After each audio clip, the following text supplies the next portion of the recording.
Hello guys.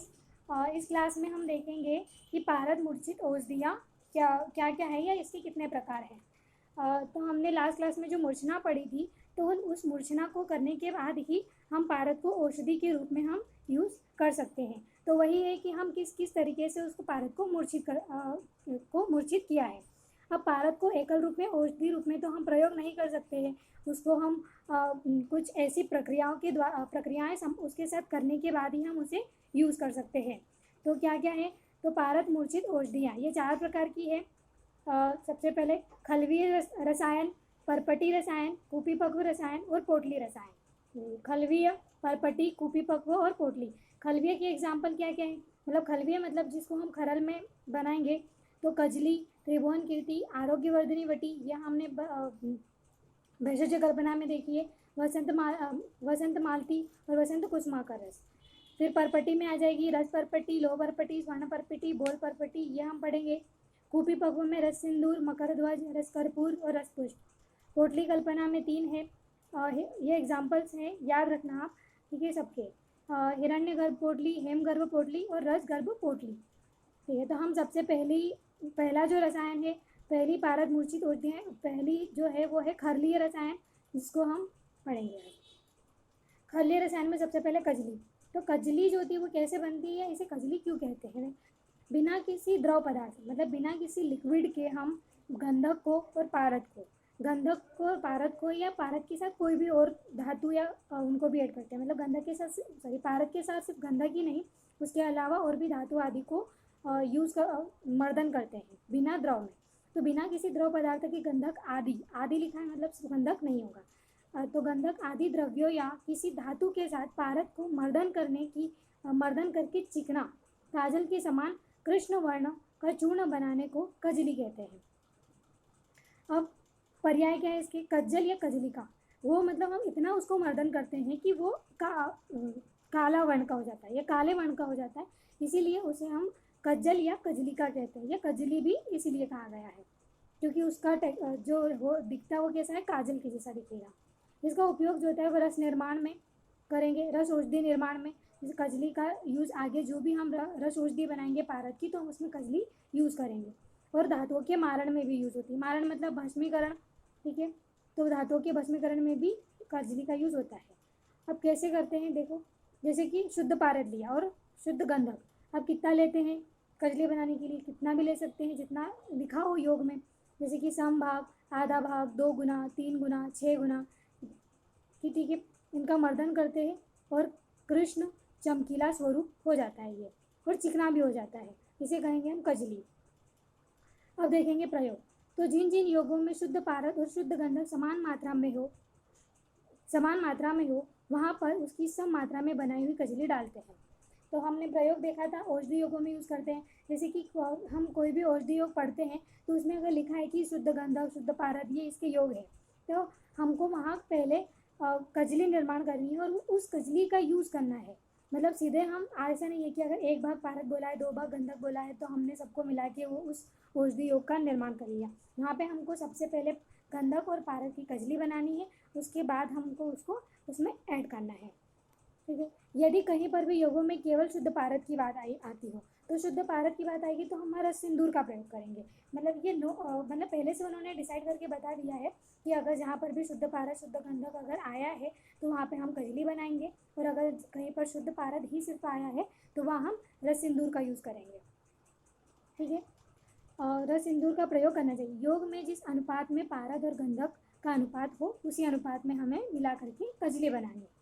मतलब अनुपात कितना लेना है या रेशो कितना लेना है, तो जो भी योग बना रहा है उस योग में जितना रेशो में बताया है गंधक और पारद, उतना ही रेशो में मिला करके कजली बनाएंगे और फिर उसका यूज़ करेंगे। गुण देखेंगे, तो गुण जो होते हैं वह कजली के गुण सहपान और अनुपान की विशेषता के अनुसार कजली संपूर्ण रोगों को दूर करती है। मतलब कजली जो होती है वह संपूर्ण रोगों को दूर करती है। किसके अकॉर्डिंग?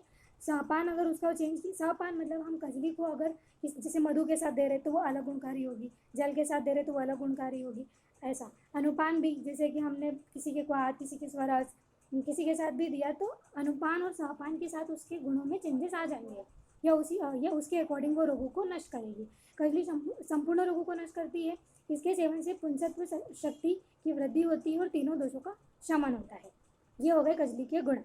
अब कजली की परीक्षा का ये बहुत ज़्यादा इम्पोर्टेंट है, यह आता है क्वेश्चन, ठीक है, एग्जाम में कि कजली जो थी वो अच्छी बनी है या नहीं, परीक्षा कैसे करेंगे। तो कजली जो थी अगर कजली अच्छे से बनी होगी तो उसमें पारद की जो चमकीले गुण है, चमक है पारद की, वो नहीं दिखाई देगी उसमें। तो कजली अच्छी बनी होगी तो उसमें पारद की चमक नहीं दिखाई देगी, वो कोमल होगी, चिकनी होगी, अल्प। और एक और है कि एक और तरीके का टेस्ट है जिसे हम करते हैं, तो जिसे हम अल्प मात्रा में हथेली पे हमें कजली रखेंगे और उसी कजले में हम 2 से 4 बूंद पानी डालेंगे। पानी डालने के बाद थोड़ा सा मर्दन करेंगे, मतलब इस तरीके से मर्दन करेंगे। मर्दन करने के बाद हम उसे सुखा लेंगे, तो सूख जाएगा। उसके बाद इसको हम सूर्य की रोशनी में देखेंगे, तो सूर्य की रोशनी में देखेंगे तो अगर उस पर चमकीले कण दिख रहे हैं मतलब वो अच्छे से नहीं बनी है, और अगर चमकीले कण नहीं दिखाई दे रहे हैं मतलब वो अच्छी बनी है। तो ये 3 टेस्ट हो गए। पारद के कण नॉर्मली देखने पे अगर चमकीली दिखाई दे रही है मतलब वो अच्छी नहीं बनी है, कोमल है नहीं है, अगर वो ये चिकनी नहीं है तो वो नहीं अच्छी बनी, और अगर धूप में देखने पर भी जो हमने किया है धूप में देखने पर भी अगर वही चीज़ हो रही है तो वो अच्छे से नहीं बनी है। कजली के योग, रस परपटी, रस सिंदूर, मकर ध्वज, ये सब पर कजली के योग हैं, हम देखेंगे। वैसे तो कजली जहाँ भी पारद और गंधक साथ में आएंगे वो सब कजली के योग होंगे, क्योंकि हमने पहले ही पढ़ लिया है कि जहाँ पारद और गंधक आएगा तो वहाँ हमें पारद और गंधक अलग अलग यूज़ नहीं करना है, कजली के फॉर्म में ही यूज़ करना है। अब खलवीय कल्पना चिकित्सा में अत्यधिक उपयोगी होती है, तो अत्यधिक उपयोगी कल्पना कौन सी होती है, खलवीय कल्पना, उसको इम्पोर्टेंस दिए। मतलब पहली हमने कजली पढ़ ली, दूसरा है त्रिभुवन कीर्ति रस। त्रिभुवन कीर्ति रस के घटक देखेंगे, इसमें है पिपली, पिपली मूल और शुंठी, पिपली, पिपली मूल, शुंठी और शुद्ध हिंगुल, फिर शुद्ध वत्सनाभ और टंकन। देखो जहाँ भी वत्सनाभ आएगा वहाँ टंकन आएगा ही, क्योंकि प्रतिविष चिकित्सा मतलब एंटीडोट, अगर बोले कि वत्सनाभ का एंटीडोट क्या है तो टंकन होता है। तो अगर और वत्सनाभ उपविष्ट होता है, तो अगर वत्सनाभ का यूज़ कर रहे हैं हम तो वहाँ टंकन का यूज़ हो गई, ताकि अगर उसके गुण थोड़ी सी अगर टॉक्सिसिटी जनरेट कर रहा है वो, तो टंकन आके उसको थोड़ा सा सप्रेस कर दे। तो यहाँ पे पिपली, पिपली मूल, शुंठी, हिंगुल और वत्सनाभ और टंकन। त्रिभुवन कीर्ति रस में ये 6 चीज़ें होती है, सबको एक एक भाग में लेना है। भावना द्रव्य क्या होगा, तो तुलसी, आद्रक, धतुर पत्र। त्रिभुवन कीर्ति मतलब त्रिभुवन से याद रखना भगवान शिव, त्रिभुवन से, तो तुमको धतुर पत्र याद रहेगा, उन्हें धतुरा चढ़ता है, तो धतुरे की भावना, तुलसी भी चढ़ती है और आद्रक। अगर धतुरा भी याद आ गया तो याद हो जाएगी TAD, TAD से याद रखना, TAD, TAD में क्या आ जाएगा, तुलसी, A से आद्रक और D से धतुर पत्र। इनकी कितनी भावना देनी है, 3 भावना देनी है। निर्माण विधि क्या है, हमने क्या लिया, हिंगुल लिया और टंकन लिया, सबसे पहले उनका मर्दन किया। हिंगुल और टंकन लेने के बाद मर्दन करने के बाद बाकी सब जो शेष चीज़ें उनको ऐड किया, और TAD से हमने भावना दी, तुलसी, आद्रक और किससे, D से धतुर पत्र से, धतुर पत्र स्वरस मतलब तीनों का स्वरस दिया, और एक एक रत्ती की गोलियां बना ली। मात्रा कितनी है इसकी, 1 रत्ती, अनुपान क्या होगा, आद्रक स्वरस। हमने जिससे भावना दी थी उनमें से ही किसी एक से हम अनुपान भी कर रहे हैं, मतलब आद्रक स्वरस से त्रिभुवन कीर्ति को खाना है। उपयोग सर्व जड़ सन्निपात, अभी कोरोना में देखा होगा आपने बहुत ज़्यादा त्रिभुवन कीर्ति, शीतोप्लादी, त्रिभुवन कीर्ति के साथ शीतोप्लादी बहुत चला है, तो याद रखना सर्वज्वर हर सन्निपातक, और इसको आद्रक स्वरस के साथ लेना है, पानी के साथ नहीं लेना है, ठीक है। अनुपान क्या है, आद्रक स्वरस। किसी को भी फीवर आए तो क्लिनिकली आप भी त्रिभुवन कीर्ति रस यूज़ कर सकते हैं। 1 रत्ती की गोली आद्रक स्वरस के साथ दे दे, ठीक हो जाएगी, ठीक है। त्रिभुवन कीर्ति रस हो गया, हमने कंटेंट देख लीजिए, मात्रा देख ली, अनुपान और उपयोग। अब देखेंगे तीसरा खलवीय का तीसरा योग है ये, सूतशेखर रस। सूतशेखर रस में क्या क्या होता है, तो देखो शुंठी, मरीच, पिपली, मतलब त्रिकटु हो गया। त्रिकटु के बाद इसमें है चतुर्जात। चतुर्जात में क्या क्या कंटेंट होते हैं पता है आपको, दालचीनी, तेजपत्ता, इलायची और नागकेसर। वहाँ बड़ी इलायची होती है या छोटी इलायची है, बस आप इतना याद रखना। बाकी है इसमें त्रिकटु, चतुर्जात, उसके बाद शुद्ध गंधक, शुद्ध पारद, ये 2 चीज़ें। टंकन आया तो वत्सनाभ आ गया, मतलब वत्सनाभ आएगा तो टंकन आ ही जाएगा। और 2 भस्म है, ताम्र भस्म, शंख भस्म, और एक एक्स्ट्रा में है कचूर। क्या है, कचूर, ये याद रखना। सूतशेखर रस जो होता है वो इसमें ताम्र भस्म और शंख भस्म, 2 भस्म को भी है इसमें। तो त्रिकटु है, उसके बाद चतुर्जात है, शुद्ध पारद, शुद्ध गंधक, टंकन, वत्सनाभ, 2 भस्म हो गई, ताम्र भस्म, शंख भस्म और कचूर, सबको एक एक भाग में लेना है, ठीक है। भावना क्या है इसकी, भृंगराज, भृंगराज स्वर से भावना देनी है। तो देखो यहाँ पे जो शेखर था, ऐसे रखना कि एक शेखर था, शेखर के बाल बहुत ज़्यादा टूट रहे थे, तो वो फिर क्या भृंगराज तेल लगाता था। टूट भी रहे थे, सफ़ेद हो रहे थे, ताम्र वर्ण के हो रहे थे, तो इन दोनों से ध्यान रखना कि उसके बाल जो थे वो बहुत ज़्यादा टूट रहे थे, कचूर चूर चूर हो रहे थे। शंख वर्ण से श्वेत वर्ण के भी हो रहे थे और ताम्र वर्ण के भी हो रहे थे, मतलब पहले श्वेत वर्ण होने से पहले उसके बाल ताम्र वर्ण के हो रहे थे। और वो फिर क्या यूज़ कर रहा था, भृंगराज स्वराज यूज़ कर रहा था। ठीक है, बाकी की चीज़ें आपको याद हो जाएंगी, पर ये अगर भूलने वाली है तो ये ट्रिक से याद रखना कि शेखर नाम का लड़का था, उसके बाल कैसे हो रहे थे, ताम्र वर्ण के, श्वेत वर्ण के हो रहे थे और चूर चूर हो रहे थे, मतलब टूट रहे थे, 3 चीज़ें हो रही थी। तो हमने क्या यूज़ किया, भृंगराज स्वराज। तो भावना किसकी देनी है, भृंगराज स्वराज की। निर्माण विधि वही, सबसे पहले पारद गंधक देंगे, कजली बनाएंगे जैसे करेंगे हम हर बार। फिर शेष द्रव्य लेंगे, भावना द्रव्य लेंगे। क्या है भावना द्रव्य, भृंगराज। फिर 1 दिन तक भावना देनी, एक एक रत्ती की गोलियां बनानी है। अनुपान हो जाएगा मधु और घृत। प्रयोग इसका अम्ल, पित्तु, वमन, शूल, गुल्म, काट, मंडल कुष्ठ, मतलब स्किन डिजीज में भी यूज़ करेंगे, राज्यक्षमा और भी जगह यूज़ करेंगे इसका। ये हो गई हमारी खलवीय कल्पना। अब इसके बाद हम पोटली कल्पना पढ़ेंगे। तो इसके बाद हमारी 2 कल्पनाएं बचेंगी, एक रस परपटी मतलब परपटी कल्पना और एक कूपी पकवा, वो हम नेक्स्ट क्लास में देखेंगे। तो यहाँ हम पोटली कल्पना देखेंगे। पहले हम पोटली कल्पना देखते हैं, वो 2 बीच की बाद में देखेंगे। विस्तृत वस्तु की विस्तृत डेफिनेशन, विस्तृत वस्तु की अल्प विस्तार में गोली बनाकर औषध निर्माण करने की विधि को पोटली कल्पना कहेंगे। मतलब जो विस्तृत मतलब फैली हुई वस्तुएं हैं, उनको हम क्या करना है, कंसाइज करना है, और कंसाइज करने की उस जो विधि है उसी को क्या कहा है, पोटली कल्पना कहा है। अब कैसे बनाइए पोटली, पहले प्रकार देखेंगे। 3 टाइप की होती है, शिखर अंबिका, कार्या, पुग मात्रा गुटिका और कर्षमान। मतलब ये थोड़ा सा शेप और उसके प्रमाण से है कि शिखर अंबिका मतलब कि थोड़ी सी कैसी उसका शेप होगा, शिखर के समान ऐसा बुढ़ा हो, ऐसा त्रिकोण टाइप का।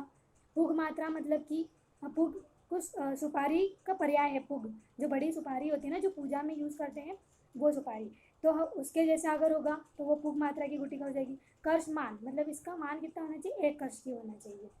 तो इस तरीके से टाइप बता दिए। ठीक है, नाम याद रखना है बस, बाकी इंपॉर्टेंट नहीं है। अब एग्जाम्पल पढ़ेंगे एक इसका, हेमगर्भ पोटली। इसी में हम इसकी विधि भी पढ़ लेंगे।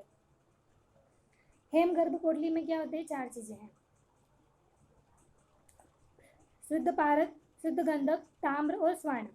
हेमगर्भ, हेम मतलब हो गया सोना, तो सोना तो हो गई, और हेम जो होता है वो ताम्र भी थोड़ा सा कॉपर वैसा कलर का होता है, ऐसे याद रखना। तो हेम जो में स्वर्ण आ जाएगा, कॉपर, बाकी शुद्ध गंधक शुद्ध पारद तो होगा। अब यहाँ पे पारद का भाग कितना है, 4, उसका आधा भाग क्या है, गंधक, और फिर 3 भाग ताम्र, 1 भाग सोना। ये हो गए हमारे घटक द्रव्य। भावना द्रव्य क्या है, कुमारी स्वरस, निर्गुंडी स्वरस, तुलसी स्वरस, जो भी हो वो ले लेना। या फिर हेम नाम की कुमारी थी एक कन्या, ऐसे आप याद रखना। हेमा या हेम नाम की कुमारी थी, कुमारी जो तुलसी जी को जल चढ़ाती थी, तो कुमारी तुलसी 2 भी याद हो जाएंगे तो ठीक है, बहुत है। तो हेम गर्भ में क्या था, हेम गर्भ में तुलसी स्वरस और कुमारी स्वरस। अब निर्माण विधि देखेंगे। तो सबसे पहले पारद लिया, गंधक, इसमें हमने पारद, गंधक, ताम्र, भस्म और स्वर्ण भस्म चारों को ऐड किया। खलवा में मर्दन किया। मर्दन किससे किया हमने, कुमारी स्वरस में। ठीक है, कुमार हेमा नाम की कुमारी लड़की थी, और वह कितने दिन तक किया, 7 दिन तक। उसने 7 दिन तक जल चढ़ाया, ऐसे याद रखना। तो कुमारी नाम की लड़की थी, 7 दिन तक हमने उसे भावना दी। फिर भावना देने के बाद जो चूर्ण है, मतलब जो भी गंधक, पारद, ताम्र और स्वर्ण का चूर्ण है, उसी में फिर हमने कुमारी स्वरस डालकर उसे हमने वटिया बनाई, क्योंकि भावना देने के बाद वो थोड़ा शुष्क हो जाएगा ना, तो हमने उसी में फिर कुमारी स्वरस ऐड किया और उसकी हमने वटिया बनाई। कैसी, शंक्वाकार वटी बनाई, सुपारी जैसी आकृति की, पुग जैसी आकृति की जैसे बताइए। फिर उसे हम सुखा ले, तो ये बन गई हमारी वटी। फिर दूसरी स्टेप क्या करनी है, तो यहाँ पे दूसरी स्टेप है कि 1 फीट रेशमी वस्त्र लेना है हमें, और उसमें हमें 1 तोला गंधक चूना लेना है। मतलब हमने 1 फीट लंबा चौड़ा हमने एक रेशमी वस्त्र लिया, उसमें हमने गंधक का चूर्ण लिया, कितना, 1 तोला। उसमें हमने थोड़ा सा गड्ढा किया, और उसमें जो ये हमने ये वटिया बनाई है पुग या सुपारी जैसी आकृति की, वो हमने उसमें रख दी, उस गंधक में। गंधक से हमने गड्ढा बनाया और उसमें हमने क्या कर दी, सुपारियों को नहीं, उन वटियों को रख दिया। फिर उस वटियों को रखने के बाद उसके ऊपर 2 तोला गंधक और डाल लिया और उसको ढक दिया, मतलब उस गंधक के द्वारा। तो उसके ऊपर ये सूखी हुई गुटिका ले ले और पुनः ऊपर से 2 तोला गंधक रख, मतलब ढाक दे 2 तोला गंधक से। फिर हमने नीचे भी गंधक, ऊपर भी गंधक और बीच में है गुटिका। ये 1 तोला है, ये 2 तोला है, बीच में गुटिका। अच्छे से पोटली को बांध दिया। फिर रेशमी वस्त्र की पोटली को कस के बांध दे। ठीक है, ये हो गई हमारी पोटली तैयार। अब इसके साथ क्या करना है, तो मूसा या फिर प्याली नुमा किसी भी मिट्टी के पात्र में हमें फिर से 250 ग्राम शुद्ध गंधक लेना है और उसे मृदु अग्नि पर पा करके पिघलाना है। ठीक है, हमने फिर से किसी पात्र में गंधक लिया, कितना 250 ग्राम, और उसे हमने अग्नि देकर के पिघलाया। पिघलने के बाद जो हमने रेशमी वस्त्र से जो हमने वो पोटली बनाई थी, उस पोटली को यहाँ पे लटका देना है उस पिघले हुए गंधक में। ठीक है, तो गंधक पिघल जाए तो गुटिका की पोटली को इस पात्र में लटका दे। फिर बीच बीच में और अग्नि देते रहें। फिर बीच बीच में पोटली को बाहर निकाल कर करछुल पर आदि पर क्या करें, हल्का सा ठोकते रहें। मतलब बीच बीच में हमने वो पोटली को निकाली और ऐसे ठोकते रहेंगे, देखते रहेंगे कि जब उसमें से धातु के समान, मतलब कि किसी भी धातु को ठोकने से जैसे टन टन की आवाज़ आती है, जब तक ऐसी आवाज़ ना आने लगे या फिर गंधक का वर्ण कैसा व्योम वर्ण का ना हो जाए, व्योम मतलब कि थोड़ा सा कैसा मटमेला कलर ऐसा ना हो जाए, तब तक हमको अग्नि देते रहना है। तो वही कि जब पोटली से टन टन की आवाज़ आने लगे और गंधक का वर्ण व्योम वर्ण का हो जाए तो पोटली को बाहर निकाल ले। बाहर निकालने के बाद उसे ठंडा होने दे और पोटली को खोल करके गुटिकाओं को अलग कर ले और उसमें चिपका हुआ गंधक अलग कर ले। तो ये हो गई हमारी पोटली कल्पना। यहाँ हमने क्या किया, थोड़ा सा कंफ्यूजिंग होगा। पहले हमने वटी बनाई, फिर हमने पोटली बनाई, फिर पोटली को दोला यंत्र जैसे ही हमने मतलब यंत्र में लटका के उसे पोटली निर्माण को कंप्लीट किया। ये अब पोटली निर्माण में 120 डिग्री सेल्सियस अग्नि से ज़्यादा नहीं देना है। मतलब हमको अग्नि कितनी रखना है, 120 डिग्री सेल्सियस ही रखना है, इससे ज़्यादा नहीं रखना है। उपयोग क्या किस में करते हैं, तो सन्निपातक व्याधियों में करते हैं। आद्रक स्वरज के साथ घिस कर इसका प्रयोग करते हैं। मतलब क्योंकि वो तो बहुत कड़क होगी, टन टन सी आवाज़ आ रही, तो ऐसा तो नहीं है कि सीधे निकल रहेगी, तो उसे हम आद्रक स्वरज में घिसेंगे और उसे फिर चाट के यूज़ करेंगे।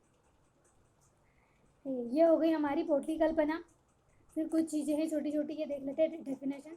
रस सेवन की विधि, तो रस भस्म प्रयोग से पूर्व शरीर को हम क्या करते हैं, पंचकर्म से शोधन करते हैं। पहले मतलब हमें रस औषधि अगर ग्रहण करनी है तो उससे पहले हमारे शरीर को हमें प्रिपेयर भी करना होगा। तो प्रिपेयर करने के पहले हम क्या करते हैं, शरीर की शुद्धि करते हैं पंचकर्म के द्वारा। फिर पंचकर्म के द्वारा शुद्धि करने के बाद हम रसायन का प्रयोग करते हैं, जिसमें सबसे प्रधान, मतलब प्रधान नहीं, सबसे फेमस रसायन क्या है, प्रमुख अभ्रक सत्व।